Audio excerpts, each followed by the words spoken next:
Hoje a gente vai descobrir se aquele vídeo que você recebeu no WhatsApp é verdade ou mentira. Eu sou o Rei Dias e começa agora mais um TikTok Podcast. Na moral, só vem. Com vocês, Lucas do Olá Ciência. Uma salva de palmas.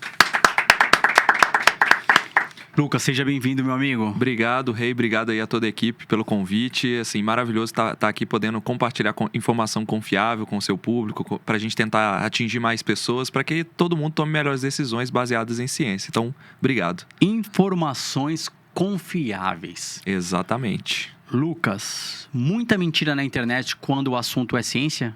Cara, aí você tocou num ponto extremamente sensível, porque eu tava falando que eu recebo pelo menos umas 3 ou 4 DMs por dia de pessoas me mandando assim: Lucas, isso procede? Essa informação aqui procede? Por exemplo, me mandaram ontem mesmo, micro-ondas causa câncer, que é uma coisa muito comum que as pessoas têm medo, né?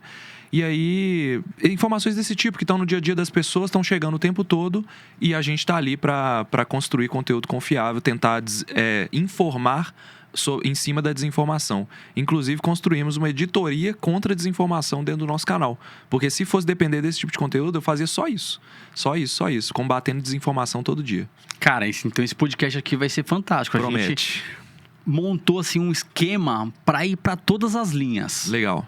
Que são teorias da conspiração, mitos ou verdades. Então o micro-ondas já caiu por terra. Pois é, micro-ondas causar câncer já caiu por terra, porque micro-ondas ele emite um tipo de radiação, que é as radiações de micro-ondas, que elas esquentam o alimento. Por quê? Porque ela excita, vamos dizer assim, né, no bom sentido. Ela movimenta as moléculas de água ali no alimento, fazendo elas vibrarem numa frequência, e isso esquenta o alimento. Não tem nenhum tipo de interação que arranca elétron, que atrapalha a estrutura molecular a ponto de causar câncer. Então tem muito vídeo falando aí que se você colocar água que esquentou no micro-ondas e regar a sua planta, a planta vai morrer. Poxa, mas se você jogar qualquer água fervendo numa planta, você vai matar ela, concorda? Concordo. Pois é, então o pessoal se aproveita de uma informação verdadeira para criar uma desinformação. Isso é muito comum. Tô mais aliviado então, agora. Micro-ondas não causa câncer, pode ficar tranquilo. Cresci com isso, você acredita? Porque quando veio a era aí dos anos 90, todo mundo começou a aderir. Tudo que é novo causa medo mesmo. E aí esse negócio perpetuou durante muitos anos. E aí, quando você vê a internet, assim, o TikTok, as plataformas, todo mundo começou a trazer esses casos, né? Tipo, micro-ondas. E ainda até hoje você fala assim, será? Mas tem um detalhe nessa história, que é a marmita, que o pessoal fala, né? Marmita de plástico no micro-ondas atrapalha. Tem muita gente que fala que altera o sistema hormonal, feminiliza muitas vezes, né? O pessoal preocupado assim com os hormônios, com o estrogênio e tudo. Mas é porque tem alguns tipos de plástico que eles têm substâncias, por exemplo, BPA, que são substâncias que, em estudos com animais, mostram algum tipo de desregulação hormonal. Então, quando você esquenta o BPA, quando você esquenta o plástico no micro-ondas, por exemplo, aquela temperatura vai fazer o BPA sair do plástico e ir para o alimento. Nesses casos, não é recomendado você esquentar a marmita de plástico no micro-ondas, porque ela pode conter substâncias ali que estão no plástico que sim alteram alguma coisa no corpo. Só que a gente não tem ideia do quanto isso altera, do qual é o risco disso e qual a quantidade. Então, uma coisa é você, uma vez na vida, você ir lá e esquentar uma coisinha no micro-ondas. Outra coisa é todos os dias da sua vida no trabalho você esquentar uma marmita de plástico. O risco, ele também é calculado com base na frequência que você se expõe a ele. Então, no caso das marmitas de plástico, temos estudos em animais, não temos estudos suficientes em humanos para provar nada, mas aí, nesse caso, realmente o micro-ondas é um problema, não o micro-ondas em si, o plástico com esse tipo de substância. Lucas, preparem-se, galera, tem muita coisa. Você falou do plástico, a gente vai voltar aqui pra funilar, que tem muita coisa. Mas assim, saiu um documentário no Netflix falando sobre os plásticos. Eu vou assistir, não sei se você chegou a assistir. Tem vários, né? Depende do qual você está falando. Lançou um, acho que esse ano, 2026, vou ver se a produção tenta achar aí. Tá. E aí eles falam justamente o que você está entregando, na questão de desbiose, intestino, cérebro e intestino estão ligados. Então tem muita coisa que você está trazendo aí já que pra galera ficar de olho. Com certeza. Tem essa questão do plástico, a gente tem que ser bem honesto com isso daí. O plástico, ele é uma grande revolução. porque na década de 20, quando se tem os primeiros tipos de plástico sendo desenvolvidos, você precisava de um produto que fosse estável, que fosse resistente, que não derretesse fácil, que ele pudesse, de alguma forma, aguentar temperatura e pudesse ser usado na indústria, porque tudo era metal, tudo era muito caro, muito custoso para produzir. Então, se desenvolveram polímeros, né, que são cadeias de moléculas que são originadas de petróleo, de outras substâncias ali, que formam plásticos. Assim como, por exemplo, se usava chumbo na gasolina há muitos anos atrás, como um melhorador da capacidade da gasolina funcionar no carro, a gente não sabia qual era o impacto do plástico no meio ambiente. Então ele foi criado com a melhor das intenções. Assim como o chumbo na gasolina. Não sei se você sabe da história, mas o chumbo na gasolina foi retirado depois que descobriram que o chumbo ele causava prejuízos de desenvolvimento nervoso em crianças. Assim que descobriram isso, cortou o chumbo da gasolina depois de muita briga em lobbies de indústria do petróleo para que tirasse isso. Com o plástico é a mesma coisa. A indústria do petróleo é a mesma. É a mesma indústria que produz o plástico agora e está migrando para produzir plástico mais sustentável, plástico que polui menos o ambiente, mas é uma tentativa de resolver um problema já antigo. E aí a gente tem essa questão, descobrindo cada vez mais os impactos do plástico, não apenas das substâncias que são adicionadas a ele, que são substâncias que fazem com que ele dure mais, com que ele sobreviva mais à chama, mais à temperatura, mas também pelo impacto dos microplásticos, que é o pedaço de plástico pequenininho que é fruto da degradação dele no ambiente. A gente não sabe os impactos disso ainda, não tem tanto estudo mostrando os impactos dos microplásticos em células, em animais. A gente está começando a garimpar isso. Então, eu acredito que é uma analogia muito boa você pensar na gasolina. Ou então você pensar no cigarro, por exemplo. Hoje é óbvio que o cigarro causa câncer. Mas não era óbvio na década de 50. Era até falado que ele era seguro. Então, eu acredito que hoje a gente está exatamente nessa fase do plástico. Nós estamos começando a ver problemas, nós precisamos reduzir a quantidade, porque daqui a pouco os estudos vão começar a mostrar problemas graves. Então, não é uma solução definitiva. E é muito importante a gente ter honestidade com isso. O plástico resolve um problema? Resolve. Um problema de infraestrutura, de tecnologia, de versatilidade, mas ele cria outros problemas que estão começando a surgir agora. Então, se a gente for analisar, tá aí, ó. Essa é a série que tá no Netflix. Uhum. Eu não cheguei a assistir, mas parece que aí o negócio é hard, pega bem pesado para mostrar pra galera se conscientizar sobre o consumo até de alimentos e tudo mais. E nessa foto aí é interessante porque eles provavelmente vão falar isso, né? Que você come muito plástico por semana. Você consome, por exemplo, um cartão de crédito por semana.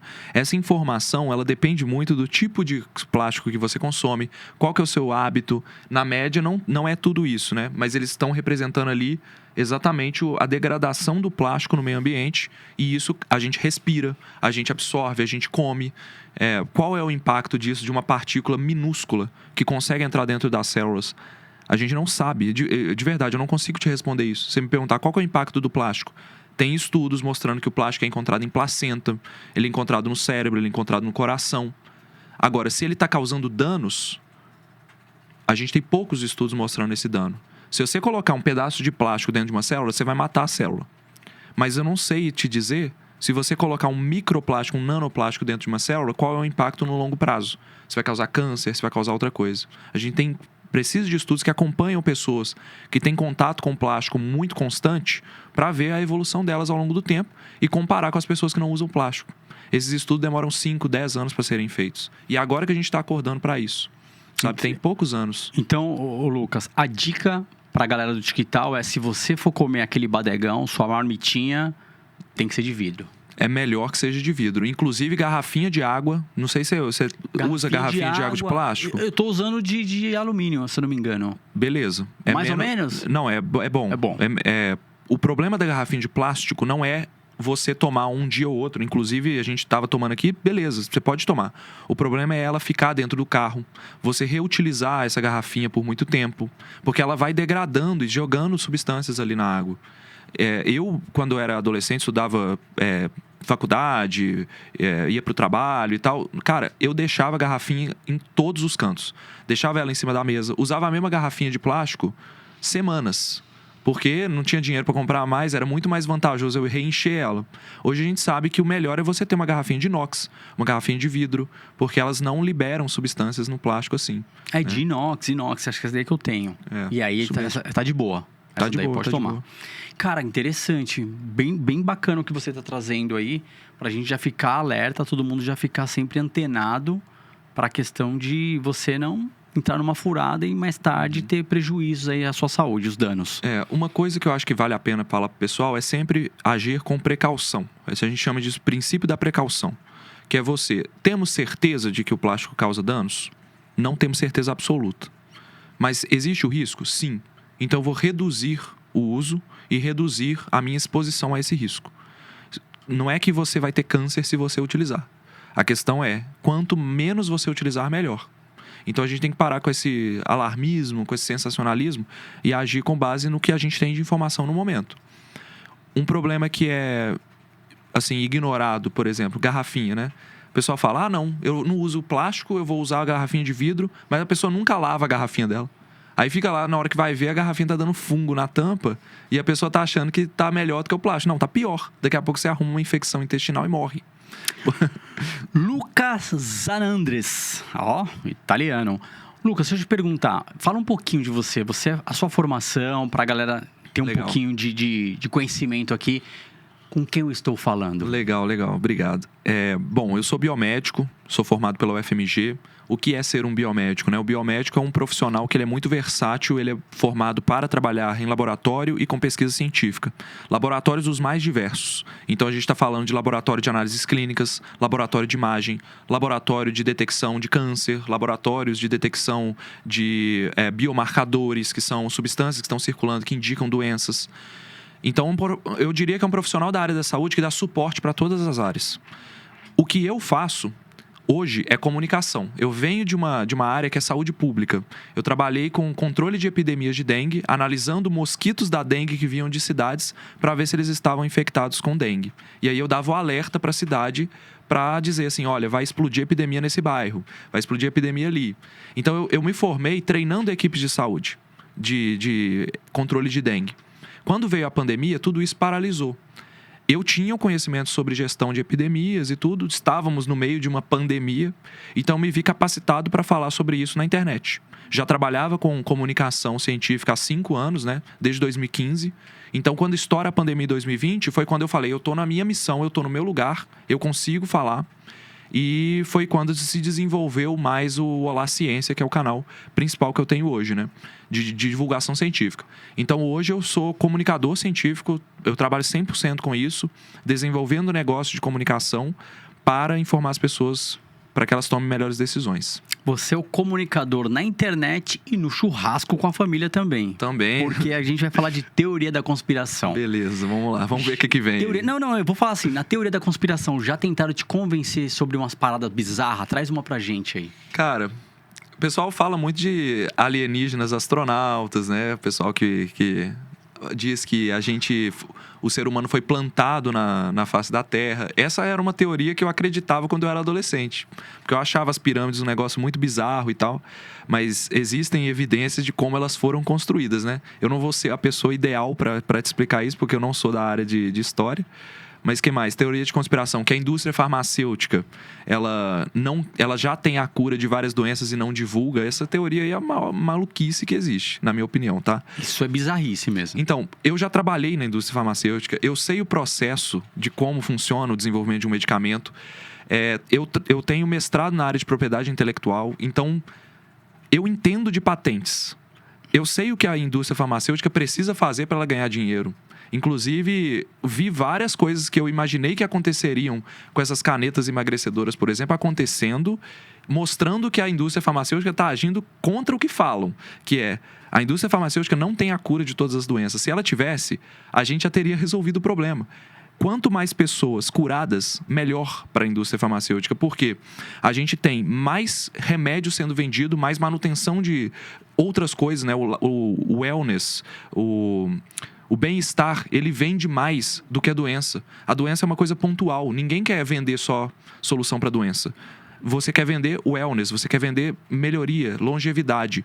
Então, se a indústria farmacêutica está em busca de soluções para diabetes, soluções para obesidade, soluções para câncer. E quando você avalia os dados, você vê que cada vez mais o câncer vai diminuindo e vai permanecendo e aumentando as doenças cardiovasculares e doenças do envelhecimento.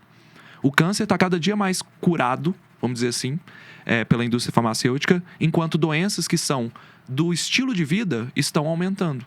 A gente está vendo isso. Isso não é culpa da indústria farmacêutica, né? A indústria farmacêutica quer desenvolver novos medicamentos o tempo todo, novas patentes, para vender logo. Ele não quer segurar. Se ele descobriu alguma coisa, ele não vai segurar isso para deixar você comprando dipirona a R$5. Ele vai querer desenvolver um medicamento que você compra a R$500, a R$1.000 para ele conseguir recuperar o investimento. Então a indústria está investindo. Se você pega balanço financeiro dessa dona do... a Pfizer, que o pessoal falava na época da vacina, Eli Lilly, que é dona do Mounjaro, a Novo Nordisk, que é dona do Ozempic, você pega o balanço financeiro delas, o quanto que elas investiram em bilhões de dólares para conseguir desenvolver esses medicamentos, não tem base. É coisa de 50 bilhões, 20 bilhões, 100 bilhões de dólares, e agora ela precisa compensar esse investimento através da exploração de patentes. Esse é o mecanismo. Por que ela seguraria a cura de algo, sendo que ela está investindo tanto para descobrir? Isso está em relatório, está público. É porque as pessoas não têm o conhecimento, não buscam, sabe? Não leem relatório de empresa farmacêutica para entender por que ela está buscando isso. Entra em qualquer site de qualquer empresa farmacêutica de grande porte e vai na área de inovação. Você vai encontrar lá, dentro do site deles, o que nós estamos desenvolvendo. Quais medicamentos, quais moléculas estão em fase 2, fase 3 de desenvolvimento. Eles divulgam essas coisas, isso é transparente. Hoje, você sabe o que a empresa está fazendo. Eles não estão escondendo nada de nós, entendeu? Então, eu acho que essa é uma desinformação que eu recebo várias vezes. Toda vez que eu falo bem de algum medicamento, falam que eu sou comprado pela indústria farmacêutica. Poxa, se eu fosse comprado, acho que eu não estaria divulgando tanta informação. Eu estaria na praia lá, tomando champanhe e curtindo a vida. Sim. E algo ao contrário, quando você fala, porque aí a pessoa está trazendo essa informação e você está dando o seu contraponto. E algo que você fala na internet, lá no seu canal, que a galera, tipo, não acredita. Fala, não, isso não acredito. Isso não pode ser verdade. Cara, é difícil essa pergunta, porque agora não tá me fugindo a memória. Mas tem, vira e mexe aparece. Tem, todo dia tem. É que é muita coisa também, se for analisar. Eu tenho que pensar vídeos recentes aqui. O que as pessoas falam que é mentira. Eu acho que... Vamos lá. Já falei muito sobre suplementos, né? Melatonina. Pronto. O pessoal toma para dormir, né? E eu mostrei eu já fiz um podcast sobre isso, participei com o pessoal do Ciência Suja. A gente foi atrás dos documentos da Anvisa para ver por que a Anvisa liberou a melatonina no Brasil. E eu falei, olha, melatonina na dose que ela é vendida hoje nas farmácias, ela não tem efeito algum. Ela é zero efeito. Então, ela está abaixo do efeito terapêutico. Que para mim, sinceramente, é um absurdo você vender uma substância abaixo do efeito terapêutico. Significa que ela não tem efeito nenhum. Tá? Então, qual que é a promessa? Se eu te perguntar assim, você vai tomar melatonina, o que você pensa na hora que eu falo? Vou dormir. Vai melhorar o sono. Vou estar no sono profundo e tal, ficar de boa. Se eu fosse honesto com você de verdade, eu falaria, olha, você vai comprar isso, mas o efeito que você vai ter não vem do medicamento, vem da sua sensação de achar que vai dormir melhor, que é o famoso efeito placebo. A melatonina hoje, na dose que ela é vendida nas farmácias, ela não tem, ela está exatamente abaixo da dose que produziria algum efeito terapêutico. Se você olhar a melatonina fora do país, ela está bem mais acima da dose que é vendida aqui. E isso me interessou, me intrigou muito. Por que a Anvisa permitiu que se vendesse um suplemento, né, que não é um medicamento, é um suplemento, em uma dose que não tem efeito algum? Isso é uma coisa que não tem sentido. E aí, a gente, olhando documentos, olhando reuniões técnicas, olhando detalhadamente o que foi decidido, a história é a seguinte. Há mais ou menos uns 10 anos atrás, muita gente estava indo para os Estados Unidos, comprando melatonina, pessoal com dinheiro mesmo, pessoal que tinha dinheiro para investir em negócios e tudo, comprando toneladas de melatonina, colocando nas malas, pessoal que trazia para revender, né? E aí, vinha dose de 5 miligramas, 10 miligramas, que são doses muito altas. muito, assim, capazes de realmente derrubar a pessoa. E aí, isso estava causando prejuízo, porque muitas vezes a pessoa está com um probleminha de sono e ela tomar uma dose de 10 miligramas de melatonina é muita coisa. É arriscado ela prejudicar realmente a qualidade de vida dela, ter algum efeito colateral e tudo. Então essas pessoas começavam a trazer isso, estavam distribuindo no mercado que não era regulado. O mercado de suplementos ele é muito diferente do mercado de medicamentos. Você pode vender suplemento aí à vontade que a regulação é muito baixa. Você não precisa comprovar a eficácia. Então, estava tendo isso. O que a Anvisa falou? Nós precisamos conter esses danos. Então, nós vamos permitir somente a dose máxima. Pode procurar e me confirma, por gentileza, que eu esqueci. É 0, alguma coisa miligramas. Não chega nem a 1 miligrama. Qual é a dose de melatonina permitida no Brasil? Então, não chega nisso. Que é exatamente a dose que não produz nenhum efeito. Eu acho isso sacanagem. Sabe? Eu acho que... Eu entendo a Anvisa, mas eu acho que a Anvisa, nesse caso, ela errou. Ela deveria proibir. Se ela estava querendo não produzir nenhum efeito, ela deveria proibir. Ou então, colocar a melatonina como se fosse algo só com recomendação médica. Como se fosse quase que um medicamento indicado com recomendação médica. E aí eu falo, gente, melatonina não funciona. Isso que eu acabei de falar para você. Você perguntou o que o pessoal acha que é mentira. O pessoal volta para mim e fala, Lucas, mas eu durmo melhor. Quando eu tomo melatonina, eu melhoro. Vem aquela melatonina em gummy, né? Que é balinha. Pô, eu melhoro. Você melhora porque você tá achando que você tá tomando algo que tá melhorando o seu sono. O efeito placebo, ele é muito verdadeiro, ele é muito forte. Se você faz uma autossugestão e toma uma pílula de farinha, você fala... Se você, quando criança, você vai lá, sua mãe dá pra você uma pílula de farinha e fala, filho, você vai dormir tranquilinho se você tomar isso aqui. Você dorme. Então você está acreditando num conto de fadas quando você toma melatonina, porque ela não faz efeito algum. A não ser que você tome 4, 5 comprimidos, o que não é recomendado, inclusive. É o poder da mente. É o poder da mente. A produção levantou 0,21 miligramas. Tá certo. Muito pouco. Eu ia falar 29, mas é 0,21. É perfeito. Não dá nada. Não dá nada. Se você Nem procurar dose terapêutica de melatonina, ou então dose segura de melatonina, é exatamente 0,21. Porque a partir de 0,22 ela começou a demonstrar efeitos nos estudos científicos. E aí a galera vai pro debate contigo, justamente, Lucas, pra falar. Comigo funciona. Não, eu não vou nem entrar na parada tipo do funciona. Eu vou entrar mais assim. Os caras lá da Anvisa liberaram porque a indústria foi um lobby. Na verdade, eles estão indo contra o lobby, porque isso que é muito interessante. O pessoal acha que alguém pagou a Anvisa para liberar isso. Se alguém tivesse pagado a Anvisa e a Anvisa fosse esse tipo de instituição, teria liberado 5 miligramas, que seria muito mais caro. Concorda? Sim. Porque a indústria queria vender 5, 10 miligramas. Então foi que é uma dose de efeito colateral. Então foi a falha dos caras mesmo, foi falha. A gente concluiu, através dos estudos lá, que foi basicamente uma contenção de danos. O dano já estava posto. As pessoas já estavam tomando melatonina. Então a Anvisa foi lá, criou uma regulamentação que permitia até 0,21. Eu sei que o seu canal, e você é uma pessoa, um médico, que, tipo, né, o biomédico, que entrega as informações e vai passando, não é sua obrigação saber. Mas a melatonina em excesso, qual seria o dano? Tá. Então, você poderia ter alguns efeitos colaterais, como, por exemplo, dor de cabeça, a própria... o excesso de sonolência, desregulação de ciclo circadiano, aumento de estresse. Então, é como se a melatonina ela desregulasse o ciclo normal do sono em excesso. E isso que vai trazer uma série de outras consequências. A gente tem um ciclo que ele é cortisol-melatonina. O cortisol é um hormônio que ele é liberado quando você está acordado e ele é associado ao estresse, mas ele não é exatamente o hormônio do estresse. Ele começa a aumentar ali por volta de 3 da manhã, para poder te acordar ali por volta de 6, 7 horas da manhã.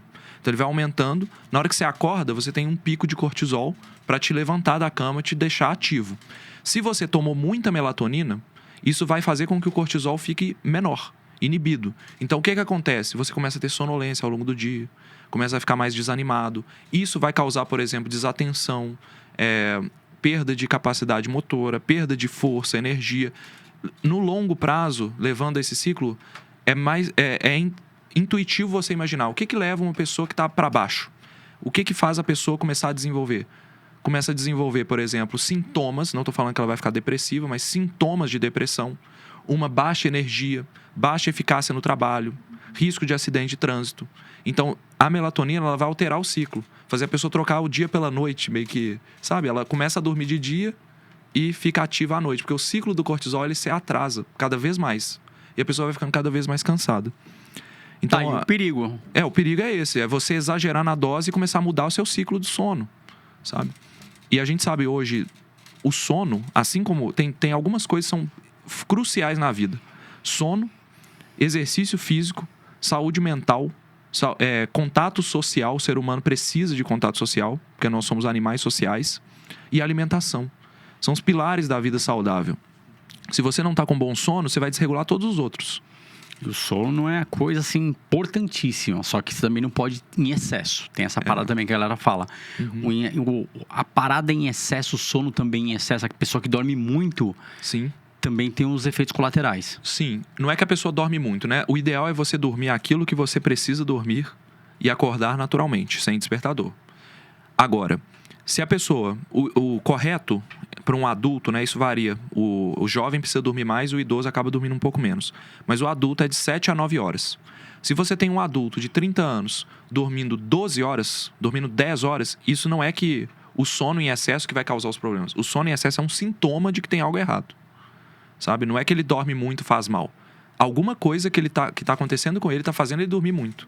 E essa coisa que faz mal. Então, uma depressão faz você dormir muito. Excesso de remédios faz dormir muito. Excesso de cansaço, de exercício ao longo do dia. A alimentação mal equilibrada, né? Ela vai causar sonolência. E outras coisas. Tem pessoas que, por exemplo, que têm TDAH, que desregulam, né? Porque não toma medicamento corretamente, fica muito estressado ao longo do dia e fica exausto. Chega no final do dia e dorme 10, 12 horas. Então, o sono em excesso é um sintoma de que tem algo errado. Saca? Cara, bem interessante, Lucas. Beleza. Eu tô na parada do interessante, vou até cortar, que senão o diretor vai falar, pô, toda hora tá... É porque o papo tá muito louco mesmo, tá demais, tá bacana demais. O que é? Não, porque toda hora que eu piro no papo... Não, segue a vida. Eu falei que eu falava. Não, gosto demais. E assim, agora a gente vai pra essa linha aqui, que eu acho também bacana. Nós passamos pela questão de todo mundo do isolamento no mundo, pelo vírus. E essa questão do vírus é uma coisa que mexe ainda na cabeça da população. Não só nível Brasil, mas nível mundo. A gente ainda corre perigo sobre proliferar um vírus, uma bactéria, porque o pessoal está falando muito dessas bactérias aí que não estão sendo... Os antibióticos não estão segurando. Então, vamos por partes. Vamos nos vírus primeiro. Tá. Então, esse é aquilo que a gente estava falando sobre risco. O risco sempre existe. Agora, ele é alto, ele é baixo, ele é médio. No momento atual, o risco é baixo de você ter uma nova pandemia, como aconteceu, do próprio vírus, o coronavírus, voltar a ser o que ele foi. Muito baixo. Porém, sempre está ali. Então, a gente tem instituições, como a OMS, por exemplo, que tem braços que ficam analisando riscos de epidemias o tempo todo. Sempre tem. Se você entrar no Disease... Eu agora esqueci o nome, mas é o monitoramento de doenças, de emergências de doenças da OMS. Monitoramento de emergências de doenças. Só procurar no Google em inglês que você vai encontrar. Lá tem toda semana pelo menos uns 3 surtos potencialmente epidêmicos no mundo acontecendo. Ebola, vírus Marburg, você tem coronavírus por aí, tem o vírus da gripe aviária nos Estados Unidos que também está pegando... A Mpox, que surgiu, que voltou a preocupar, inclusive no Brasil, depois de alguns surtos aqui, toda semana.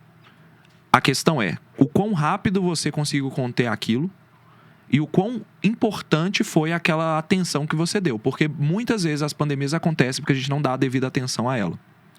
Existem diversos vírus com potencial pandêmico, bactérias, depois a gente fala delas, com potencial de virar grandes problemas. E se você analisar o histórico de pandemias que aconteceram no passado, você vê que elas aconteceram por falta de controle. O próprio coronavírus, quando ele acontece na China, ele acontece por uma... Já tinha se observado que poderia vir a se tornar uma pandemia 10 anos antes, 15 anos antes, quando se descobriram coronavírus em morcegos em cavernas na China e no Camboja. Você tinha um vírus com potencial pandêmico. Então, ali, você tem que investir, você tem que fazer sistemas de monitoramento constantes para você controlar aquilo. Custa dinheiro. Mas é muito mais barato do que custou a pandemia. Então, é uma questão de controle de investimentos. Na Amazônia brasileira, nós temos o vírus Maiaro, nós temos o vírus Oropost, que inclusive está circulando bastante agora no Brasil, substituindo a dengue. É um vírus da floresta amazônica.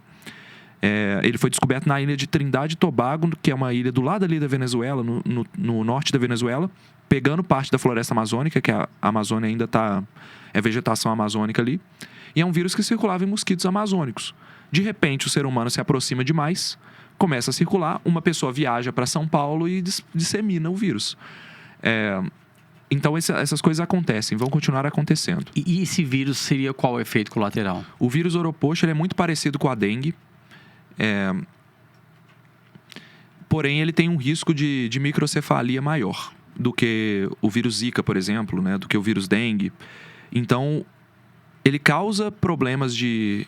A mesma coisa que a dengue, dor no corpo, dor nas articulações, febre, aquele baque de ficar uma semana parado. Mas, em crianças, ele pode gerar algum tipo de problema, né? Em mulheres grávidas, que ainda está sendo estudado. Ele tem um risco maior de encefalite, que é a inflamação cerebral, causar a morte, né, por causa disso. Então, não é que ele causa isso sempre, é um risco elevado disso. É um vírus que ele não acabaria com a humanidade, mas é um problema. Entendeu? Quando você fala de conter o vírus, traz um exemplo pra gente, assim, tipo... Vamos falar, não do corona, vamos falar de outro vírus que, tipo, aconteceu num povoado. Eles isolam aquele povoado e faz todo o mapeamento. Como é que funciona? Tem um exemplo, tem muito tempo que eu vi essa história. Deixa eu ver se eu lembro alguma que eu me lembro mais claramente. Tá. Esse ano mesmo, foi esse ano? Acredito que em janeiro, se não me engano, em dezembro de 2025, em janeiro, teve o vírus Nipah.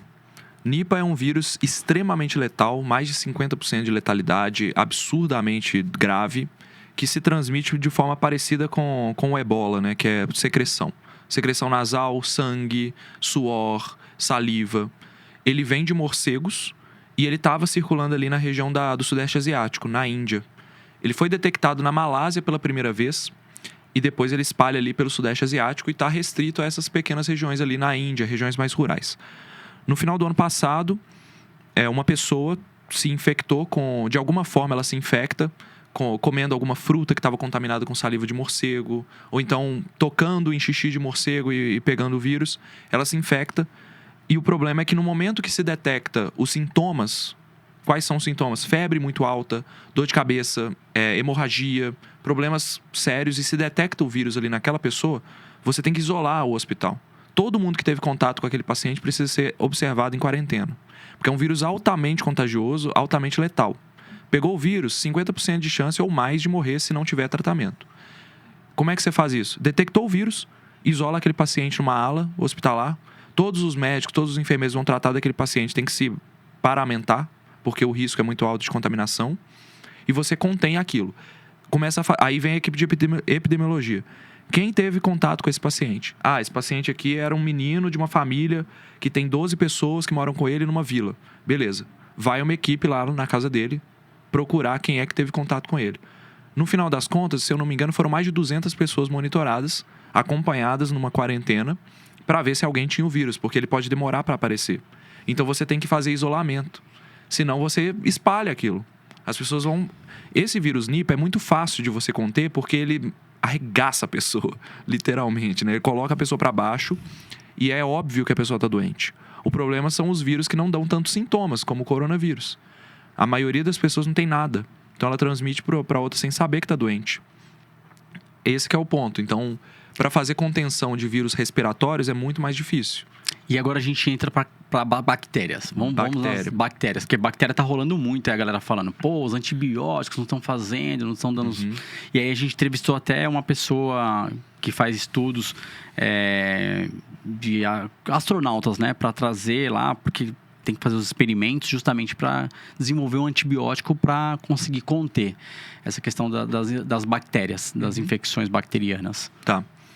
A OMS tem um relatório muito famoso que diz que em 2050 as doenças bacterianas vão matar mais do que câncer. Isso é interessante pelo seguinte: significa que a gente cria-se uma corrida contra bactérias resistentes. elas estão ficando cada vez mais frequentes, isso é fato. Você analisa dados hospitalares, você vê que elas estão mais frequentes. Existem bactérias intestinais que, ao ter contato com antibióticos do nosso dia a dia, ao ter contato com antibióticos que é utilizado no gado, no esgoto e etc., elas vão se tornando resistentes, sobrevivendo aos antibióticos que nós temos, e uma hora ou outra alguém se infecta. O problema disso é que quando a gente fala bactéria resistente, as pessoas não têm ideia do que é isso. Porque a gente sempre acha que tem uma esperança. Mas hoje existem bactérias que não morrem para nenhum antibiótico. Sabe? Se você pegou ela, você tem que literalmente rezar para o seu sistema imune dar conta. Porque não tem nada que fazer. Você vai controlar os sintomas. Então essas bactérias existem, são raras hoje, mas estão ficando cada vez mais frequentes. Tem um exemplo de um cara que foi se depilar e contraiu a bactéria. Como é que isso acontece, Lucas? Então, aí é um grande azar. Eu não estou sabendo desse caso específico, mas essas bactérias, elas estão no ambiente. No solo, na roupa, no ar, no hospital, entendeu? O ponto é, normalmente elas estão em locais que têm muito contato com antibióticos. Então, esgoto, água contaminada, solo contaminado, perto de fazendas de criação de gado, que é onde coloca-se muito antibiótico para que esses animais cresçam mais saudáveis, e hospitais. Então, não dá para saber como que a pessoa se infectou. Mas pode ser, por exemplo, uma água contaminada, pode ser simplesmente um azar dele ter pego uma cepa ali no local que estava mais resistente. E acredito que nesse caso, a resistência não é total, né? Raramente acontece casos de a bactéria ser resistente a todos os antibióticos. Então, você faz um panorama, você dá os antibióticos mais comuns para esse caso, a pessoa não melhora, provavelmente, né? Porque a bactéria é resistente. Então, você espera... Acho que é melhor eu explicar o processo, tá? Você espera o exame de detecção da bactéria para ver qual antibiótico ela morre. Para qual antibiótico ela morre. Só que isso demora alguns dias. Então, nos primeiros dias que você está dando antibiótico, a pessoa não melhora. Ela pode morrer por isso, até sair o resultado. Porque você tem que... Por que demora tanto? Você tem que esperar a bactéria crescer numa cultura de bactérias para ver qual que é e ver qual antibiótico que ataca ela. E aí imagine você, um dono de laboratório, ou o próprio biomédico mesmo, vê ali na plaquinha, coloca lá 10 antibióticos diferentes e vê qual que mata ela. Aí você recebe o resultado no dia seguinte, nenhum mata. O que você faz? Você liga pro médico e fala, nenhum dos antibióticos mata, vai ter que usar o outro antibiótico, é como se fosse a bomba atômica para poder matar isso. Aí o médico vai lá e dá esse antibiótico final. Se esse não resolver, não tem o que fazer. Então, é raro que isso aconteça. Esse é o procedimento, né? Você tratar superbactérias, no caso. E tem essa parada que o médico fala, não tem o que fazer. Tem. Eu trabalhei em laboratório, eu fiz estágio durante 6 meses no laboratório de Belo Horizonte, e pelo menos umas 3 vezes eu peguei bactérias que quase eram resistentes a todos. Por exemplo, a gente chama... A mais comum que a gente pegava lá era Klebsiella pneumoniae resistente a carbapenem, que é um tipo de antibiótico mais segunda linha que você usa em casos mais graves. Se ela é resistente a carbapenem, você só tem mais algumas linhas de antibióticos para usar. Então, algumas vezes você pegava isso no laboratório. Em 6 meses eu peguei 3. Pode ser que outros colegas tenham pegado mais. Não é tão incomum. Mas isso causa um transtorno para o paciente, porque ele vai ter que tomar um antibiótico que é muito pesado, sabe? Um antibiótico dá muito efeito colateral, quase que... Não vou falar que é igual uma quimioterapia, mas é uma porrada no paciente. Porque mata as boas, assim. Mata as boas, mata as ruins, causa dano celular, causa hepatotoxicidade, que é dano no fígado, dano nos rins. Então a pessoa ela toma um baque, ela tem que ficar em observação. Se você faz isso com um idoso, é muito grave, entendeu? Ela pode morrer mesmo. O corpo não consegue reagir tanto, né? Chamadas as reações adversas. E aí, só para não ficar falando de coisas absurdamente ruins, né? Por exemplo, semana passada eu vi uma notícia, até divulguei lá no Olá Ciência, deve sair essa semana, que pesquisadores do Butantan, aqui de São Paulo, detectaram no sapo cururu da Amazônia potenciais antibióticos novos, no veneno dele. Porque, coisas maravilhosas, assim, a gente tem alguns remédios que vieram de fauna brasileira. Por exemplo, o captopril, para controle de pressão alta, ele vem do veneno da jararaca. Porque o veneno da jararaca diminui a pressão. Eles descobriram isso, isolaram a substância do veneno que faz isso e transformaram em remédio. Agora estão fazendo a mesma coisa com o sapo cururu. Ele tem um veneno na pele, que circula ali na pele dele, para matar micro-organismo, para ele não se infectar. E aí estão isolando desse veneno várias substâncias com potencial de virar antibiótico. A gente precisa disso, porque produzir antibióticos em laboratório, de forma química, sintética, é muito mais difícil do que você detectar isso na natureza. Então, por isso que o pessoal que é biólogo defende tanto a preservação ambiental, porque nossas soluções podem estar lá na floresta, saca? Você falou de água contaminada, acho que o pessoal também pode dar um Google. Não sei se você chegou a pegar essa informação, que a pessoa foi fazer uma limpeza nasal com água da torneira nos Estados Unidos e aí pegou uma bactéria e veio a falecer. Caramba, velho. Cara, tem uns negócios loucos, né? Não, mas isso aí pode acontecer, pode sim. Pode acontecer, parou no cérebro da pessoa e tudo mais. Pode sim. Tem que tomar cuidado. Tem. E aí é aquilo que eu falei mais cedo, né? Você tem que ter uma boa equipe médica para identificar o problema. Tem casos... Quando eu era pequeno, eu assistia muito aquele documentário de parasitas assassinos. Não sei se você já ouviu falar. Parasitas assassinos, cara. E aí eu ficava tentando descobrir qual que era o parasita que estava causando o problema do caso do episódio. Que eles não falam não, só falam no final. E aí tô vendo uma pessoa, febre, dor de cabeça, pegou uma coisa assim meio aleatória, que ninguém espera que vai ser alguma coisa grave e tal. E na hora que eu vi, ela foi pra Flórida, ela era uma mulher que viajou pro Brasil, e foi pra Flórida, ninguém no hospital sabia o que ela tinha. Sabe o que ela tinha? Dengue. Dengue. Ninguém no hospital sabia o que ela tinha. Ela tava com sintomas clássicos de dengue. Depende de onde você está, depende da equipe que você está sendo tratado, para ver se a equipe tem capacidade técnica para detectar. 2 anos atrás, interior de São Paulo, não sei se você vai lembrar, febre maculosa, matou umas 3 ou 4 pessoas. Porque a equipe do hospital não soube identificar rápido o que era. Não conseguiram fazer uma avaliação epidemiológica para saber, poxa, essas pessoas estiveram em contato com roça, tiveram em contato com carrapato estrela que transmite febre maculosa. E aí essas pessoas morreram por falta de atendimento. Quando descobriram que já era tarde demais. Aí trataram quem sobreviveu e quem foi o azarado, infelizmente, morreu. 2023, ó, a produção tá sendo rápida aqui. É uma ameba. Foi nos Estados Unidos, produção? Que aí foi fazer a lavagem nasal. Tá, é a ameba. Na Flórida. Tá, já não é bactéria. A ameba é um parasita, né? É um parasita. E o que seria o quê? A ameba? Ameba, existem várias. É uma verme ali. É quase que um verme, mas não é um verme. Vamos lá, né? Verme é outra coisa. Tá. É porque eu não gosto de falar protozoário, que o pessoal da biologia me xinga que protozoário não é um tipo de ser vivo que existe, vamos dizer assim. Classificação é complicado, mas eu não vou entrar nesse ponto, não. Ameba é um parasita que vive no ambiente, vive na água. Ela tem até as amebas de vida livre, mas também tem as amebas que são, a gente chama de enteropatogênicas, são aquelas amebas que causam doenças intestinais. Se uma ameba dessa, por exemplo, água contaminada com uma ameba dessa, essa ameba encontra alguma região de acesso nasal, não está no lugar que ela deveria estar, porque ela normalmente causa infecção intestinal. Então ela consegue entrar em algum lugar, de alguma forma. Aqui, ela pegou o cérebro da pessoa? É, comedora de cérebro, essa daí. Então tá. Então, ela provavelmente infiltrou pelo nervo olfatório.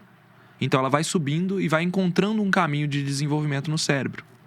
É aí que tá o problema. A pessoa deu azar de ter uma ameba que normalmente infecta ali o intestino num local ruim. Olha, Saneamento é uma coisa que mais salva vidas na história, que mais salvou vidas na história. Tem muito estudo mostrando isso. Cara, dá até medo, né? Da gente... Falta de saneamento. Dá medo é ter falta de saneamento, inclusive. Não, sim, mas tu fala assim, cara, imagina, você vai lavar o rosto, pum, game over. Cara, vai depilar, pum. Então, tem que avaliar, até é bom perguntar assim, qual que era a condição sanitária do local? Era uma pessoa de baixa renda vivendo num local contaminado, sabe?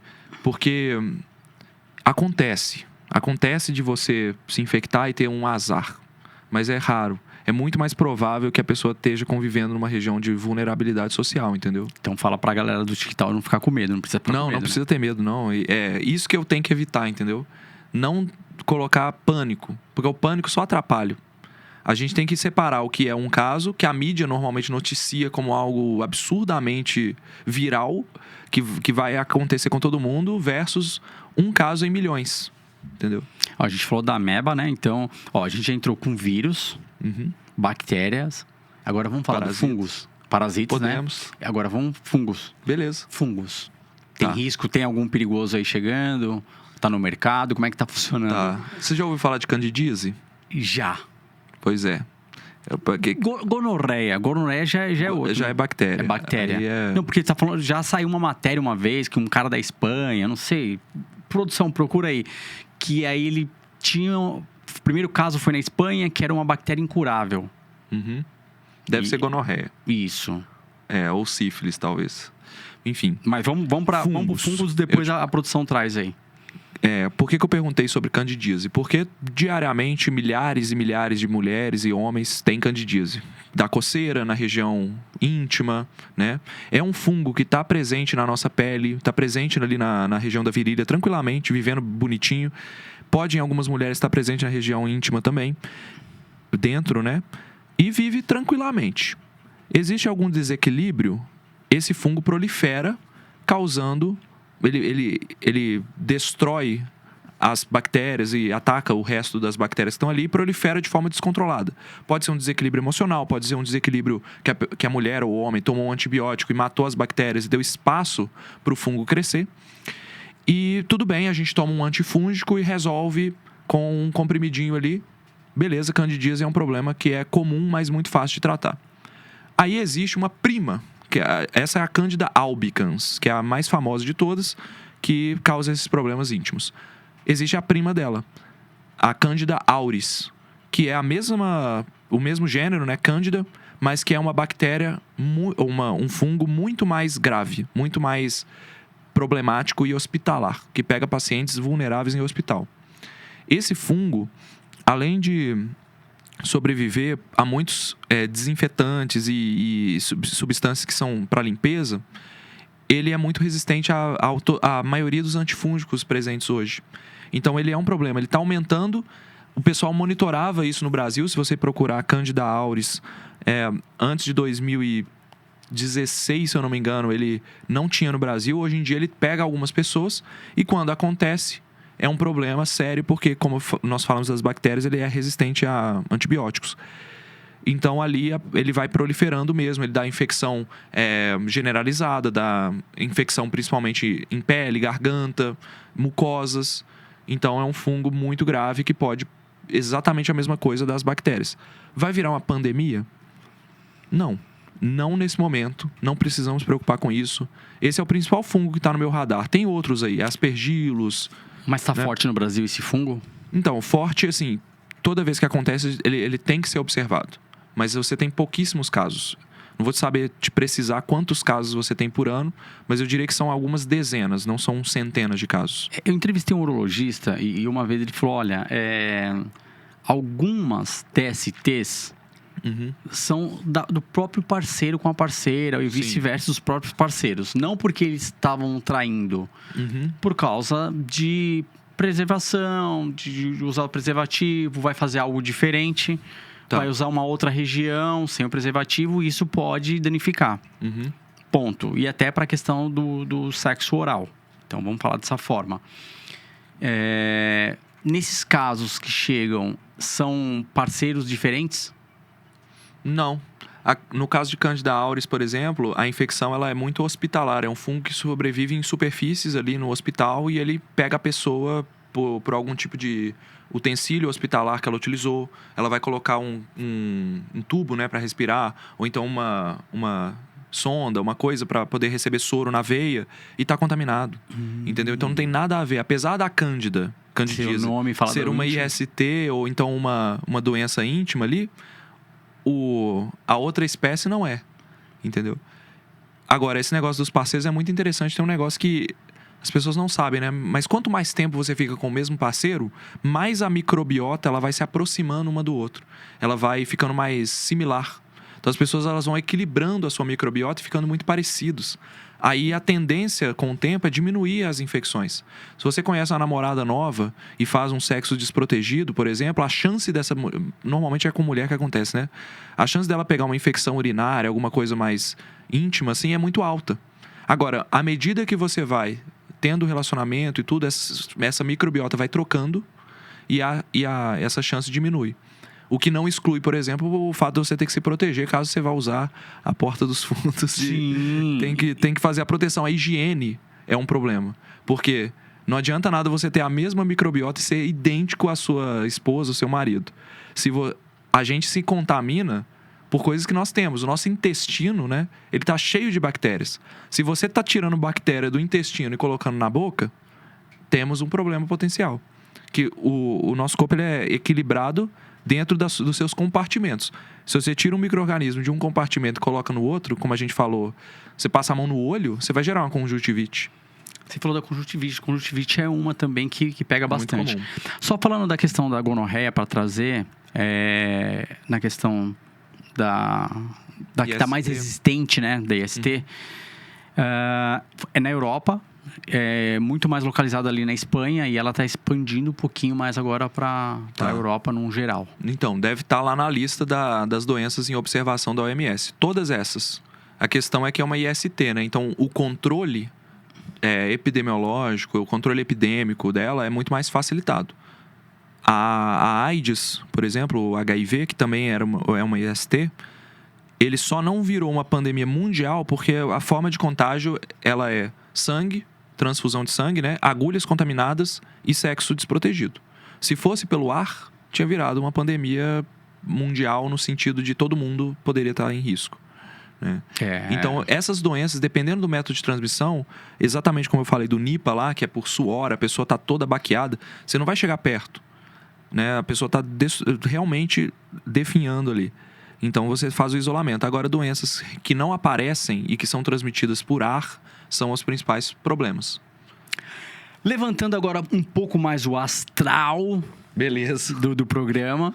Cara, eu queria falar com você, Lucas, justamente. A gente falou de micro-ondas, mas agora a gente vai para uma linha que é eletroeletrônico, mas é o celular. Tá. Cara, o celular, ele... Todo mundo... Mitos e verdades, mas eu vou direto na pergunta. Ele pode causar algum dano? A pergunta é ampla. A gente... Complexo. Não, vamos nele no... Tá bom. Primeiro vou falar das ondas eletromagnéticas, que também é uma outra teoria de conspiração. Bluetooth, Wi-Fi. Agora com fone de ouvido sem fio. Isso aí é outra questão, né? Então, primeiro, ondas do celular. Transmissão, Wi-Fi, Bluetooth, essas ondas, elas não causam nenhum mal. Elas são ondas eletromagnéticas incapazes de interagir para quebrar moléculas dos nossos átomos, das nossas células, e causar algum tipo de risco, tá? Então é 100% seguro. Agora a gente vai para um outro aspecto, que é uma segunda camada. Fone Bluetooth. Não é que é o fone Bluetooth, né? É o fone com abafador e inclusive com cancelamento de ruído. Muito se discute hoje. Será que o cancelamento de ruído está atrapalhando a nossa audição? 2. Será que ele está prejudicando a nossa atenção? Porque você vive num mundo ali silencioso. O ser humano não foi feito para viver num mundo silencioso, sem estímulo. Então, tem sim pessoas vendo que no momento que... Estudos, né? No momento que a pessoa fica muito tempo, muitos meses, muitos anos, usando um fone de ouvido com abafamento, ela pode ficar mais sensível a estímulos externos e perder a atenção. Isso está em estudos, alguma coisa está sendo descoberta sobre isso, apesar de ainda ser muito controverso. A resposta definitiva não existe ainda. Mas o que está sendo observado é... A pessoa que fica muito tempo no fone, ela, quando tira... ela fica hipersensível a todos os estímulos. Então, ela está tentando prestar atenção aqui, passa um carro na rua, aquele barulho é muito mais alto do que poderia. Mas o que é o ponto de controvérsia? Por quanto tempo isso dura? Se ela ficar um dia sem fone, ela já volta ao normal. Então, os cientistas estão estudando ainda os impactos disso no longo prazo. Quanto tempo a pessoa com fone Bluetooth começa a ter problema? É problema, por exemplo, dormir com fone, porque eu conheço muita gente que hoje em dia não consegue dormir sem fone. Sabia? O pessoal coloca o fone para dormir e não ouvir nenhum barulho. Igual aquelas borrachinhas que tinha para você não acordar, né? Com o ronco do marido, da esposa. O pessoal agora tá botando fone Bluetooth, produzindo aquele sonzinho que cancela o ruído. O quanto isso prejudica? Ainda está em aberto. São discussões novas que a gente vai ter resultados daqui para frente. Agora, entrando na terceira camada, que é o uso excessivo de celular. Não existe vício em celular mapeado. O que é vício? É só você pensar no usuário de droga. É o cara que muda completamente o comportamento dele por causa do uso da droga. É o cara que recorre ao tráfico para poder obter a substância, correndo risco de vida. É o cara que abre mão da família e das coisas que importam para ele, o trabalho, os amigos, tudo por causa da droga. E é o cara que tenta sair e não consegue. Quando você observa a definição técnica de vício e coloca, poxa, celular, não é a mesma coisa. Existe um problema, mas não é vício. O problema é uso excessivo causando dependência.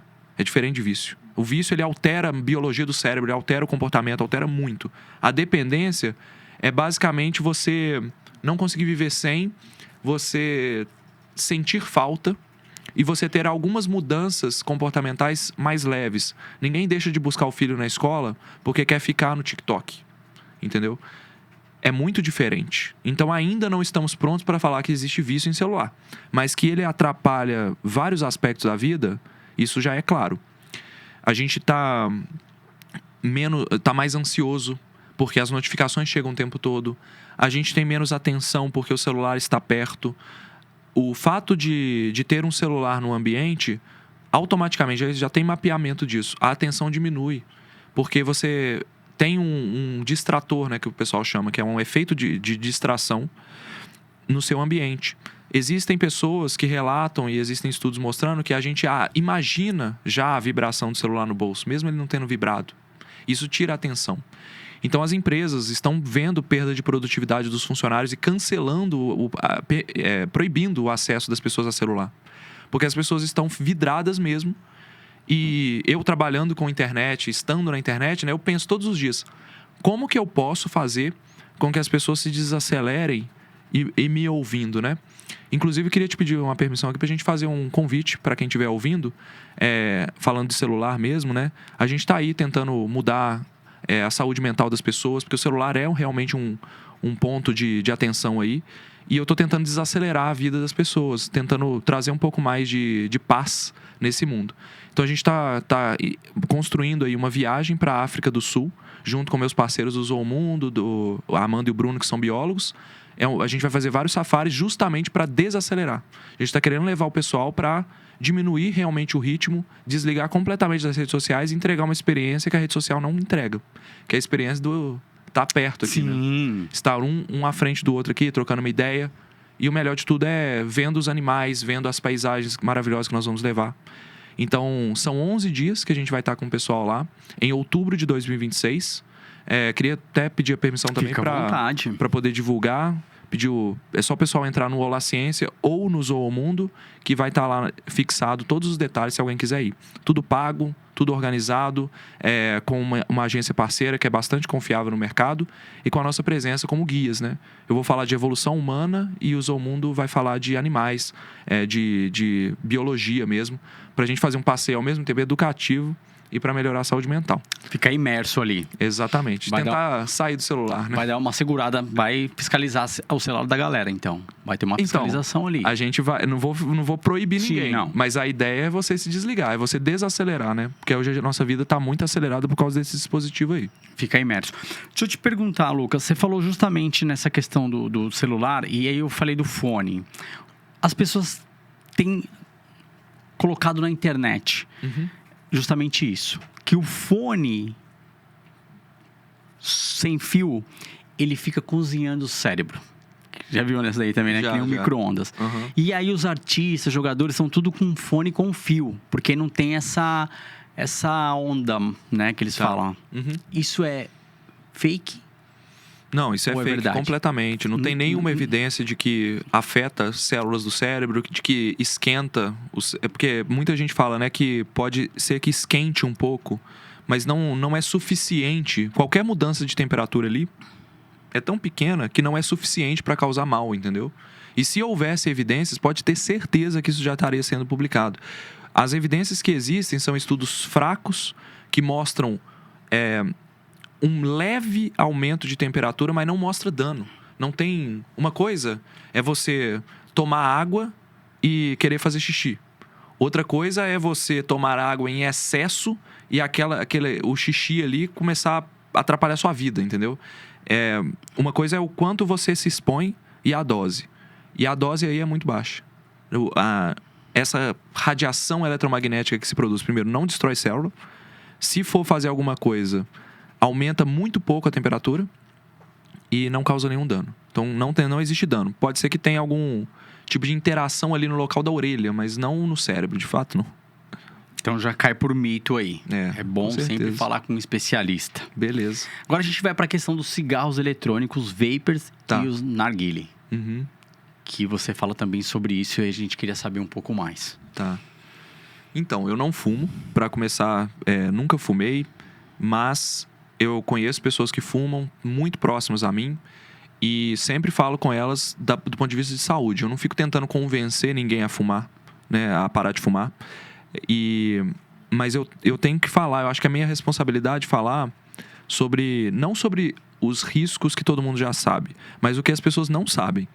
Então eu gostaria de usar esse espaço aqui para fazer o seguinte: vape, narguilé, pods, esses novos dispositivos, né? O narguilé é até antigo já, mas principalmente vapes e cigarros eletrônicos, tem coisas que a indústria não divulga sobre eles. Assim como ela fez com o cigarro lá atrás, que não tinha regulamentação, era até feito propagandas com médicos para falar que era seguro, a indústria está fazendo a mesma coisa agora. Ela percebeu que a regulação está pesada em cima de cigarro, está ficando cada vez mais caro, está prejudicando as vendas. Eles criaram dispositivos que eles dizem ser mais seguros, mas não são. Os primeiros estudos, que começam ali na década de 2010, mais ou menos, já mostram doenças específicas de quem fuma vape, né? Tem a EVALI, que é uma doença que ela detona o pulmão e ela é específica de quem fuma vape. Não tem a ver com nicotina, tem a ver com o vapor do vape sendo ingerido ali, causando danos. Porque, apesar de não ter fumaça tóxica com relação a substâncias, as milhares de substâncias que o cigarro tem, você tem uma fumaça quente entrando no seu corpo. Pode não parecer, mas ela tá ali destruindo células, ela tá ali interagindo com as células do esôfago, da traqueia. Então, interagindo com o pulmão. Já é claro o link, né, entre essa doença, a EVALI, com os cigarros eletrônicos. Então, é uma doença nova. Outras coisas que a indústria não fala, né? Primeiro que eles falam que pode ser usado para parar de fumar. Só que na hora que você vai ver a quantidade de nicotina que uma pessoa absorve fumando vape, ela um pod daquele que dura uma semana tem equivalente a 900 cigarros em questão de nicotina. Então, a pessoa não percebe, mas o acesso à droga facilitou, porque uma coisa que era difícil para o fumante tradicional, que era, estamos aqui conversando num podcast, se eu tiver com vontade de fumar, eu vou ter que sair, vou ter que parar de falar, vou ficar ansioso e tal. O cara não, puxa um vape ali e fuma na hora. Então, resolveu o acesso, que é um problema gigantesco para a droga, é o mesmo problema das bets, estão ali no celular. Então, o vício está muito mais facilitado. 2, a quantidade de nicotina. A pessoa não percebe, mas está ingerindo uma quantidade de nicotina maior. E terceiro, a forma como a nicotina está colocada no cigarro eletrônico, ela é muito pior para a saúde. Porque ela está colocada em forma de cristal. Como não tem queima, né, não tem combustão, a nicotina precisa entrar de alguma forma. Então eles colocam um tipo de cristal que na hora que passa ali, na hora que o dispositivo aquece o líquido e começa a produzir o vapor, a nicotina se dissolve naquele vapor e entra. Ela entra numa quantidade muito maior, mais fácil de ser absorvida. Então, são esses 3 problemas principais que eu acho que não são muito bem comunicados e que eu falo para as pessoas mesmo, até falar para a câmera ali.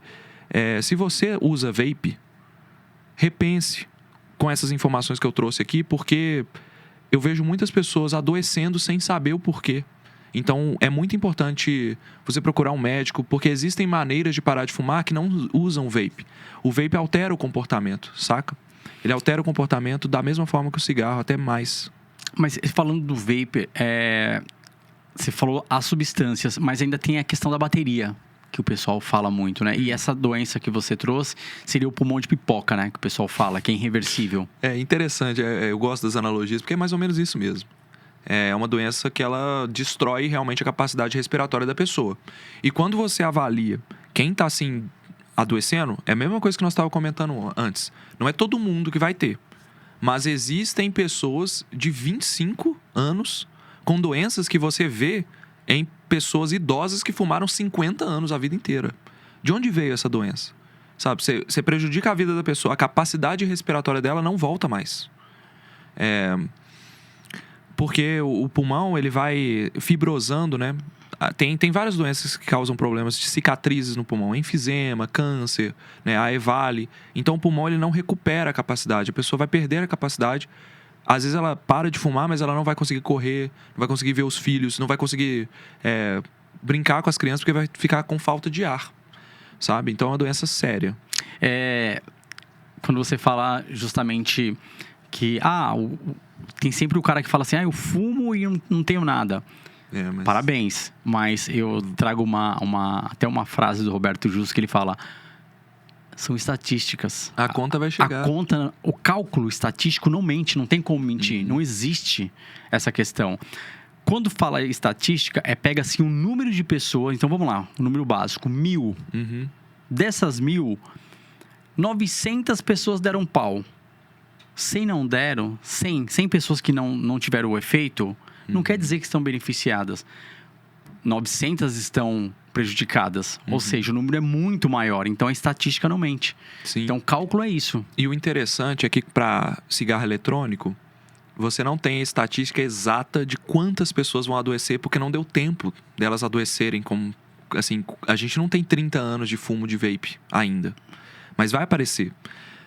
E a gente tem com cigarro, por exemplo. Se o vape entrega mais nicotina do que o cigarro, a gente pode supor que a probabilidade de vício é maior.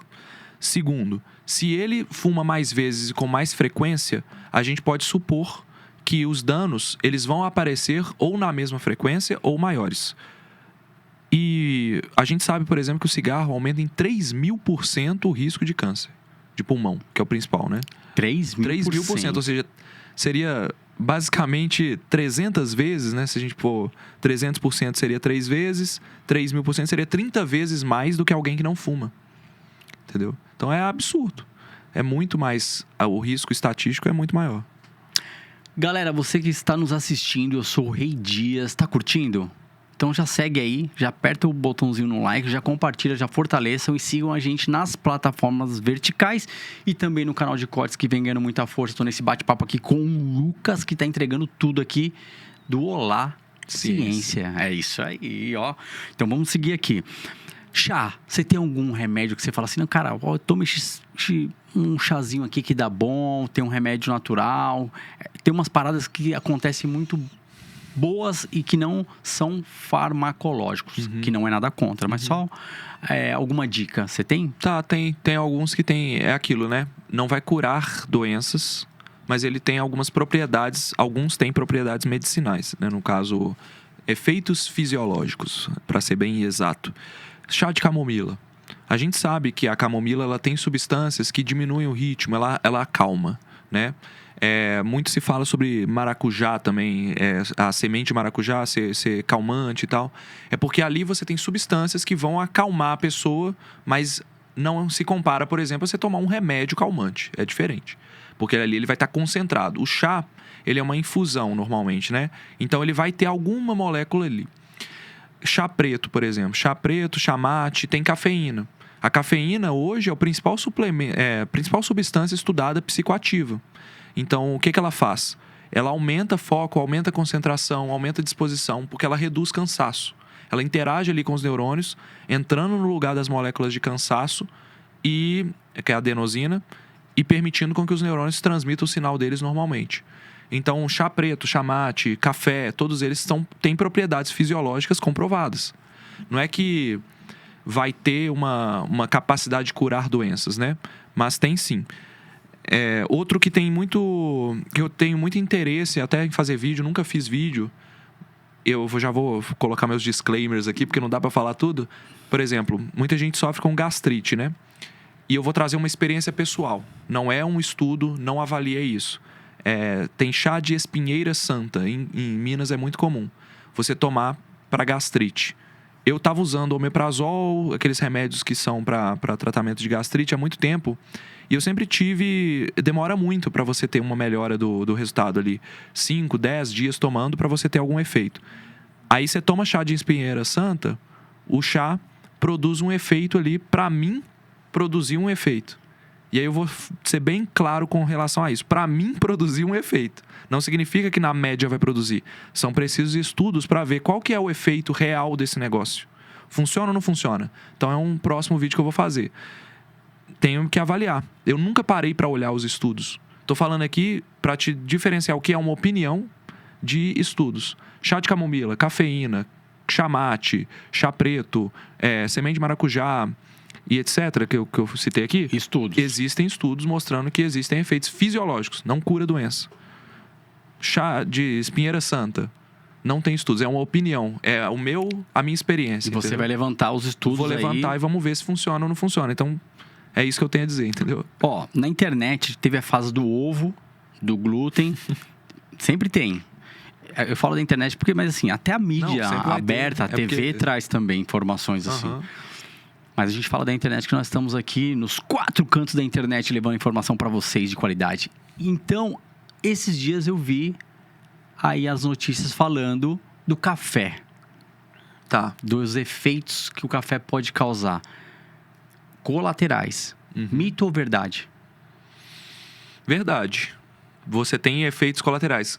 Toda substância que tem algum efeito fisiológico vai ter efeitos colaterais. Não existe remédio ou substância que cura tudo, que resolve tudo sem dar algum efeito colateral. Ou mesmo que tem... Assim, por que tem efeito colateral? O que é o efeito colateral? A sua célula interagiu com aquela substância e ela vai ter um efeito ali. Esse efeito, com certeza, vai produzir algum outro efeito no seu corpo que vai ter que compensar. O nosso corpo, ele é um equilíbrio. Então, se você aumenta alguma coisa, você tem que diminuir outra. Normalmente é assim que funciona. Então, ela está ocupando um espaço de outra substância. Então, tudo que altera fisiológico do nosso corpo faz com que você tenha um efeito colateral. Tá? Então, se tem alguma promessa de substância que resolve alguma coisa sem efeitos colaterais, emagreça sem efeitos colaterais. Não existe. Toda alteração fisiológica vai ter efeitos colaterais. O próprio sono tem efeitos colaterais. Se você dormir, você vai descansar. Se você dormir demais, você vai ficar letárgico, que fala, que é aquele cansaço estranho quando você dormiu demais. Já sentiu? Opa! Se dormir à tarde, por exemplo, na hora que você não... Aí não pode. Se eu durmo à tarde, aí já acabou. Até coisa boa, tipo exercício físico. Tem efeito colateral? Dor. Se você fizer exercício físico demais, você sente dor. Não é que a dor não estava lá. A dor é um efeito colateral do ácido lático no músculo. Todo exercício físico, mesmo 1 minuto de exercício físico, está produzindo ácido lático. Passou do ponto, o ácido lático não consegue ser processado, o músculo excede em ácido lático e começa a produzir dor. Então, até as coisas boas, né? Tudo tem efeito colateral. Café. Qual é o efeito colateral? Primeiro, o efeito fisiológico do café, né? Aumentar a concentração, aumentar foco, aumentar sensação de energia. É uma energia que não é tipo o alimento que você comeu. É uma energia mental mesmo. Ele age no cérebro, é uma substância psicoativa, a cafeína. E aí, inibe o cansaço, faz com que os neurônios aumentem a velocidade de transmissão. Efeito colateral do café. O pessoal fala, né? Vai muito no banheiro logo em seguida. Por quê? Porque a cafeína, ela acelera o metabolismo ali no estômago, no intestino. Existem evidências disso. Outro efeito colateral, se exceder cafeína, você ficar muito energético, né? Vai começar a gerar tremedeira, sensação de ansiedade, sudorese, respiração acelerada, batimentos cardíacos acelerados. Pode até levar à morte, se você aumentar muito a dose de cafeína de uma vez. Quantas vezes eu já vi colegas, inclusive do fisiculturismo, atletas e tudo, falando, não, eu tomo um pré-treino que me dá 400 miligramas de cafeína para eu poder treinar. Se essa pessoa não vai treinar e não vai gastar aquela energia, essa pessoa vai parada ali, ela vai começar a palpitar o coração, ela vai realmente pode entrar num estado problemático, um estado perigoso. A cafeína ela tem efeitos tóxicos no corpo a partir de 400 miligramas, que coração acelera, risco de realmente um infarto, etc. Né? Por causa da aceleração do corpo. E falando em café, saiu uma matéria agora recente sobre o café fake. Não sei se você tá ciente. Sabor café? Sabor café. Nossa senhora, isso aí é Cara, não, mas tem um sabor chocolate. Mas é louco, né? Pega-se a folha do café, torra ela e coloca pedaços de gravetos e tal, porque a gente já sabe que tem alguns cafés que a galera faz isso, que tipo, é a tinta do café. Isso é uma coisa interessante de falar. Que o pessoal, eu tô tomando café forte. Não, o café não tem que ser preto, pra ser bom. Esse é um assunto muito... também tem várias camadas, tá? Sim. Não é tão simples, porque, sim, no passado, já pegaram produtores de café fazendo isso. Torrando graveto, torrando palha, torrando pedaço de coisa ali, pedra, até terra junto com café. E isso ficou muito famoso na década de 70 e 80, porque o café ele começou a encarecer, né? E os produtores, para poder baratear o produto, colocavam impurezas ali. Foi quando a legislação começou a ficar mais rígida com relação à produção de café. Hoje no mundo, a pureza do café, ela gira em torno de 5%, a permissão. No Brasil é 1%. Você tem a impureza, no caso, né? Você pode permitir até 1% de impurezas no café. Então, o café brasileiro, em termos de pureza, ele é mais puro do que qualquer café do mundo. Porque o padrão internacional é 5%. O padrão brasileiro é 1%. Então, em termos de palha, gravetos, essas coisas, não dá pra falar assim, pode ter, Lucas? Pode. Pode ser que um produtor saia do padrão, pode ser que um canalha venha fazer alguma sacanagem com alguma coisa e colocar. Tanto é que a Anvisa, ela fica de olho nisso. O Ministério do Meio Ambiente e Agricultura também.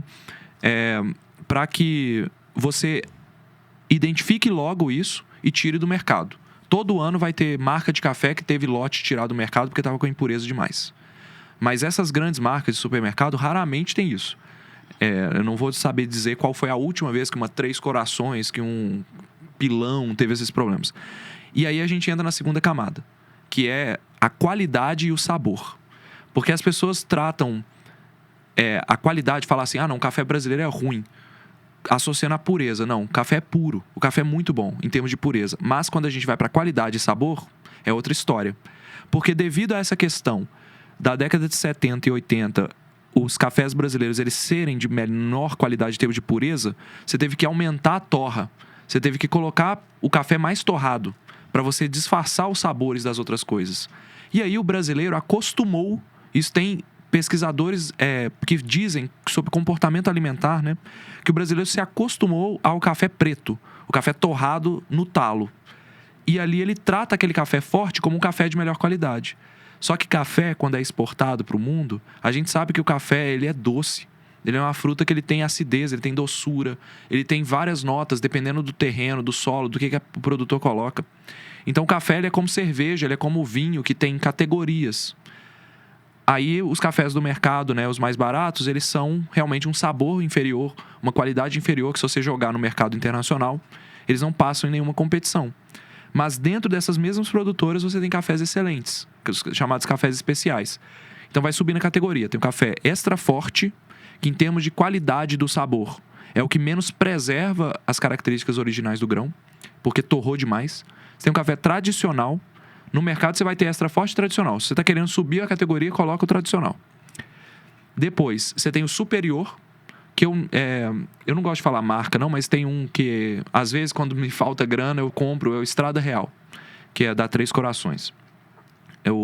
Ele já é a categoria superior. Você ainda preserva as notas, mas você está muito torrado.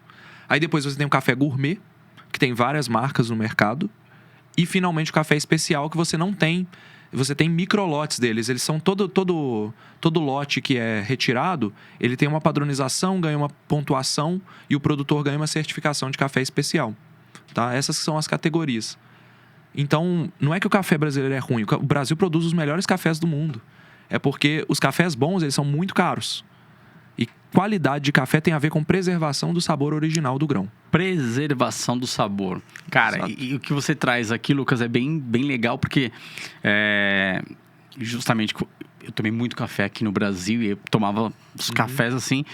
E aí quando eu fui pra fora, eu falei, cara, deixa eu tomar um café diferente aqui. Aí eu falei, mas aí hoje... Eu tava na Austrália, né? A gente tava falando aqui. E aí eu adoro café, sou mineiro e tal, tomo café tem muitos anos. E aí falei, vou procurar uns cafés bons aqui, né? Lá, só café top. Você não tem café extra forte, ruim, assim. Até os piores do mercado são bons, entendeu? Beleza. E aí eu tomei um café que foi o melhor café que eu já tinha tomado na minha vida. Fui ver, brasileiro. Então, é exportado pra lá. É exportado. Aí eu busquei a fazenda aqui no Brasil que fabrica. Conversei com um colega meu que é da Crio Café aqui de São Paulo. Inclusive, quem não conhece pode entrar aí, Crio Café. E nós lançamos uma edição limitada com esse café, com a minha marca, para comemorar 10 anos de Olá Ciência. Então tem uma edição limitada desse café, tá disponível aí para quem quiser olhar. É só procurar Crio Café no Instagram. Que é exatamente um café brasileiro que eu descobri lá fora e que eu não sabia que vinha do meu estado. Eu vou provar esse café aí, porque eu tô com um outro também que é gourmet, bom pra caramba. Tem várias notas ali. Legal. Bacana. Mas eu fui também fora, cara. Quando eu fui pra fora que eu fui estudar um pouco mais, aprender um pouco mais desse café e aí eu curti. Legal. Porque quando você olha a primeira vez, você fala assim, isso daqui não é um café, é um chá. É um Não, café, e é porque a gente tá na triste, tinta, cara, né? porque café tá caro, né? Café tá e aí caro. você começa a ver sabor café. Tipo assim, a mesma coisa do chocolate. Tá cada vez mais caro. Agora aprovaram aí um aumento de percentual de chocolate, de cacau no chocolate. Isso é uma outra história bizarra. O Brasil era para ser líder de produção de cacau no mundo. Hoje os cacaus que vêm da África, de países africanos, Etiópia, etc., são de melhor qualidade. Mas na década de 90, o Brasil era o segundo colocado, assim, coisas de produzir milhares de toneladas de cacau por ano e chocolate por ano. E aí veio uma praga, destruiu as plantações de cacau e até hoje o Brasil capenga com cacau. Então aumentou muito o preço do cacau, tem as mudanças climáticas, o problema da cultura do cacau, que é uma fruta que ela precisa de trabalho artesanal, não dá para você passar um trator e sair arrancando o cacau. Você tem que ir lá, o produtor tem que cortar, abrir a fruta, ver se tá boa e tal. Então é caro produzir chocolate. Mas, com esse aumento dos preços, né, a legislação ela foi se tornando mais permissiva. Cada vez menos cacau é permitido para chamar de chocolate. Então foi onde surgiram os sabor chocolate. Que tá virando meme agora por causa lá do sabor energético, mas o sabor chocolate é um negócio que já existe há muito tempo. E aí, qual que é a solução que eles colocam? Ah, não, vamos obrigar os produtores a aumentar a percentagem de cacau. O que vai acontecer? Quando você obriga o cara a colocar mais cacau, você vai encarecer o produto. Encarecer o produto. Você vai impedir com que o consumidor que quer comprar um chocolate, ele não tenha mais acesso ao chocolate e vai favorecer com que mais marcas disseminem o sabor cacau, o sabor chocolate pelo mercado. A solução nunca é uma canetada, velho. A solução é sempre você pensar o que vem antes. Como que a gente aumenta a produção de cacau? Como que a gente investe no agro, na biosustentabilidade do cacau, nos produtores que estão se ferrando para poder produzir isso, ao invés de uma canetada que mexe na porcentagem, entendeu? Raramente é uma canetada que resolve. Com café é a mesma coisa. Então a gente tá indo para duas linhas aí, fora outras, mas a gente tá debatendo só essas duas, que é o sabor café e o sabor chocolate. Pois é. E o sabor café existe mesmo, cara. Existe. Se você for procurar aí, você encontra mesmo. Que Sabor aí você café. compra baratinho, sabor café. Faziam isso com queijo lá em Minas. Assim, queijo tipo canastra. Porque antigamente, né? Isso caiu agora. Mas antigamente, para ser chamado de queijo canastra, tinha que vir da Serra da Canastra, de uma região muito específica. Aí os produtores chegavam num sabor parecido e falavam queijo tipo canastra. Enganou muita gente. Colocava o preço muito alto, próximo ao preço do queijo canastra original, e vendiam, porque a gente não tinha conhecimento, né? Eu, na minha adolescência, meus pais compravam muito queijo tipo canastra.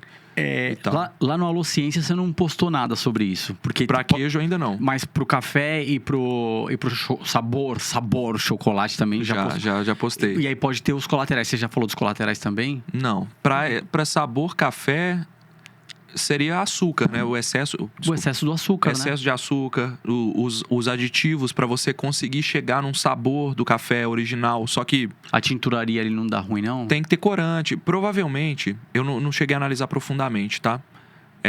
Mas no caso do chocolate, que foi um vídeo que eu fiz, você tem muito mais açúcar, muito mais gordura no produto para poder chegar no que o chocolate entrega.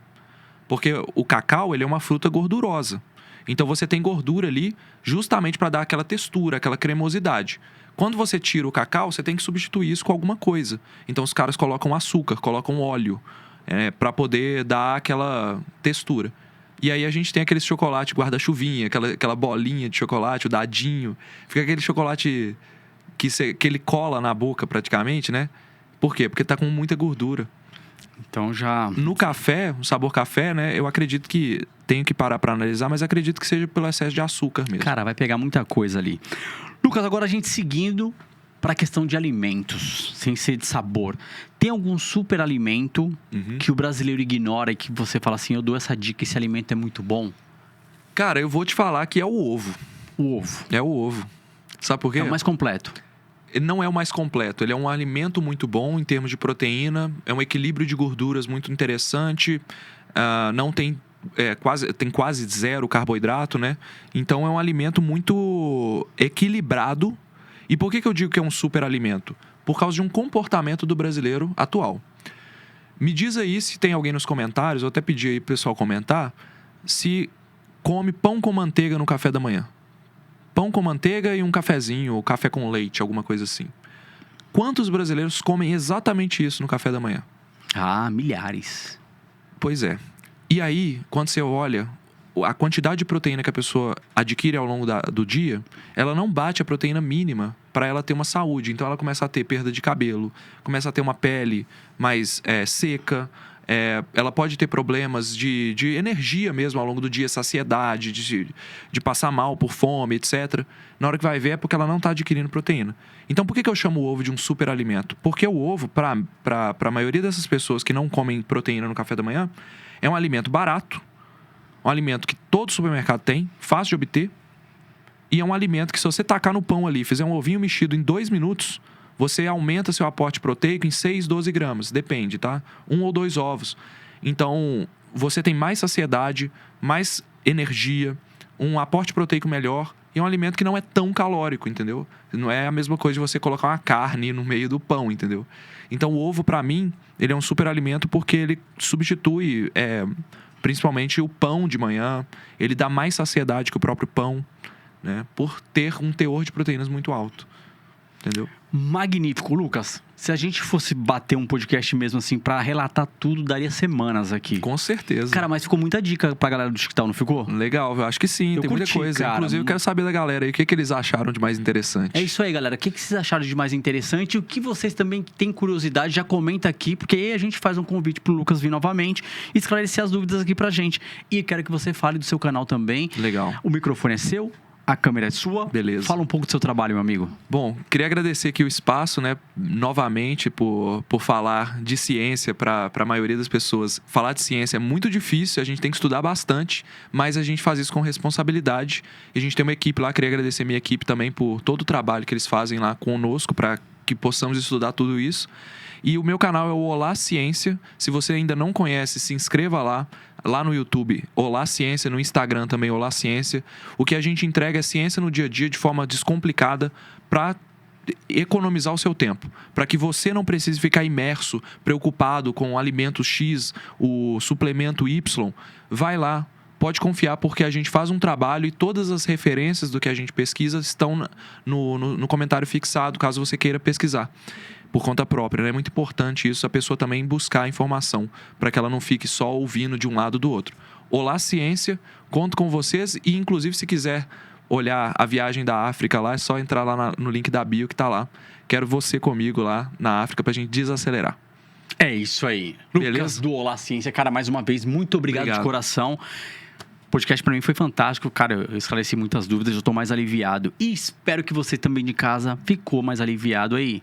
Não ficou? Se não ficou, já sabe. É só mandar suas dúvidas aqui que a gente vai respondendo. E inscreva-se no canal da Íntegra, que vem ganhando muita força também. Canal de cortes a todo vapor nas redes verticais. E também onde? Spotify, galera. Estamos no Spotify. Em breve tem novidades, porque vai ter Telegram, grupo de WhatsApp e muito mais. Eu sou o Rei Dias, mais uma vez aqui com o Lucas do Olá Ciência. TikTok, na moral, tamo junto, só vai. Uma salva de palmas, valeu e até a próxima. Obrigado.